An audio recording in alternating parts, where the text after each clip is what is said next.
2026 and another summer field trip for the Southern Arizona chapter of the Society of American Foresters. Since 2021, we've been all over southern Arizona for various forestry topics. The Pinaleños for forest health, The Catalinas for wildland-urban interface. the Santa Ritas for forest recreation, The San Pedro River for riparian forestry. and the Canelo Plateau for grassland forestry. This year, Kitt Peak for more Sky Island forestry and a tour of the renowned National Astronomy Observatory.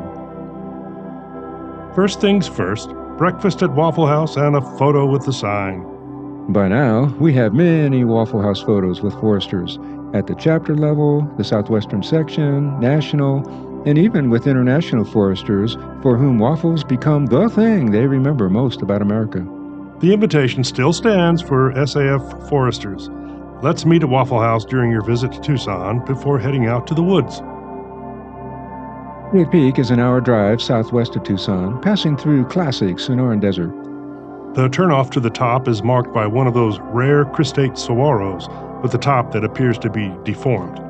There's no clear consensus on what causes this growth form, but it's always notable when one is spotted. The drive up the mountain is as windy as a road can get, 12 miles long and substantial elevation change, peaking out at just under 7,000 feet. From bottom to top, ecosystems change from desert with cacti and palo verde trees, to desert chaparral with ocotillo and mesquite trees, to Madrean mixed woodland with live oak and Mexican piñon pine, not to mention Mexican jay, whose natural range is mostly in Mexico and who are easily seen and heard wherever they show up. The drive up is its own tour of the rich biodiversity of southern Arizona ecosystems because of the Sky Island biogeography of this region. Kitt Peak is situated on ancestral homeland of indigenous people. Even more than that, it's located on tribal land of the Tohono O'odham Nation. The nation agreed to an astronomical observatory being located on this mountain, and it is a partner in the administration of this site. The observatory acknowledges this, and the Southern Arizona chapter of SAF also acknowledges the Tohono O'odham Nation for the privilege of visiting Eoligam Duag, Manzanita Shrub Mountain. Kitt Peak is part of a consortium known as ARA, the Association of Universities for Research in Astronomy. 25 U.S. universities are listed here, and international institutions are also included, so thousands of astronomers, including students, have this place available for scope time. Research proposals are evaluated regularly, as the viewing opportunities here are numerous and excellent. Let's hear our guide, Dr. Lori Allen, senior scientist, introduce Kitt Peak. Welcome to Kitt Peak National Observatory. Kitt Peak National Observatory was founded in 1958 to give access to American astronomers to large telescopes and state-of-the-art astronomical instrumentation. We've been here for over 60 years, and we're on sky every clear night with most of the 24-ish telescopes that are up here on the summit. We also have a very active visitor program, so go online and look at Visit Kitt Peak, and then plan your visit up here and come and tour some of our telescopes, see our wonderful science center, Tashogida Key, and maybe even stick around for some nighttime stargazing. So that's what we do up here, and everybody's welcome to come and join us.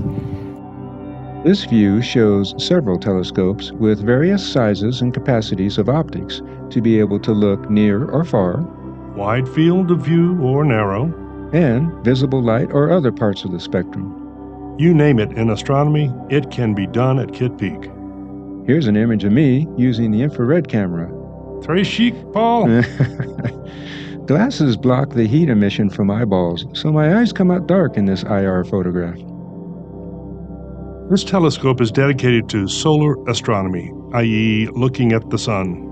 This above-ground building is only 1/3 of the entire instrument, with the other 2/3 extending below ground to control the temperature of this device.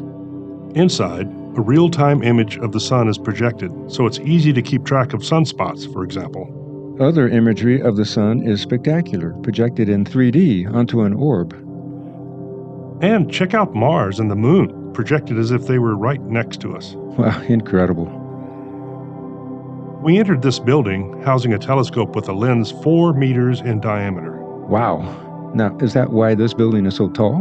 Not exactly. This was built back when it was thought that heat radiating from the ground was diminishing the quality of deep space images. So this scope was elevated off the ground by 4 stories, complicating installation of such a large instrument. Indeed, this scope is fantastically large. Wow, again. Astronomers think big, all right. An additional feature of this building, because of its height, is that it has a very tall room with bouncy walls. That is, potentially an excellent sound space. Keith and I happen to comprise 2/4 of a barbershop quartet called All on Accord, yuck, yuck, yuck, complete with our own patch.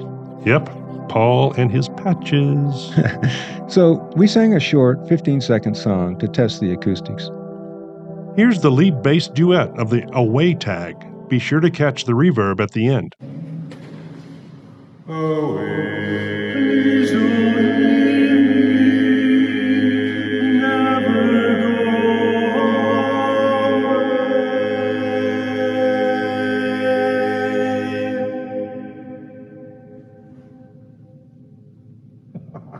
Sweet. We might have to bring the entire quartet up here for a jam session. Seriously. As for forestry on Kitt Peak, wildland fire is a constant concern on this mountain, just like everywhere else in the Sky Islands of the American Southwest. Indeed, a serious fire burned in June 2022. Named Contreras, it started by lightning and burned for several days, totaling about 30,000 acres in area. The burn area map shows the usual range of severity across the fire, including lots of red or high severity, but also plenty of yellow and green, indicating moderate or low severity burning. From a forestry perspective, the Contreras fire appears to have been textbook, a natural ignition during the dry season, a mixture of forest fuels, i.e. diverse forest types, but with fuel loading pretty high generally, i.e. reasonably high productivity across those forest types, and steep terrain and persistent winds exacerbating flame behavior and making fire control difficult. If this were a wilderness area, the Contreras fire might have been allowed to burn itself out.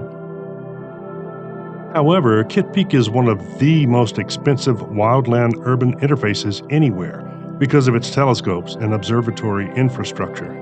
Firefighters drew the line around the telescopes and made sure they were not lost or damaged. Other buildings were lost, but neither telescopes nor the visitor centers were burned. The scopes had to be wrapped up against the smoke and dust, and power poles and guardrails were lost. Oh well, those were easily replaced. Photos taken after the fire showed dead trees, of course. But now, 4 years later, it could be argued that the Contreras burn area is recovering reasonably well. It was hard to spot burned areas around the telescopes because the forest surrounding the observatory is pretty green. A possible reason for this is that live oaks can sprout new stems from the root collar of trees killed by fire, as shown here from a nearby mountain of the southwestern borderlands. This photo comes from a research paper published by the U.S. Forest Service and authored by members of the Southern Arizona chapter. How about that? Southern Arizona chapter playing a role in the ecology and management of forests of Southern Arizona. Well done. Another fine summer field trip for the Southern Arizona chapter of the Society of American Foresters. Breakfast and a photo, then a scenic drive through the world's finest desert. Then up a substantial elevational gradient through changing ecosystems. Then a world-class astronomical observatory. Thanks, Lori Allen, for the excellent tour. Then seeing firsthand the effects of a major wildfire on the upper elevation ecosystems. We also got in a business meeting during lunch, and even that was pleasant given the cooler temperatures up at high elevation. Can't wait for next year's chapter field trip.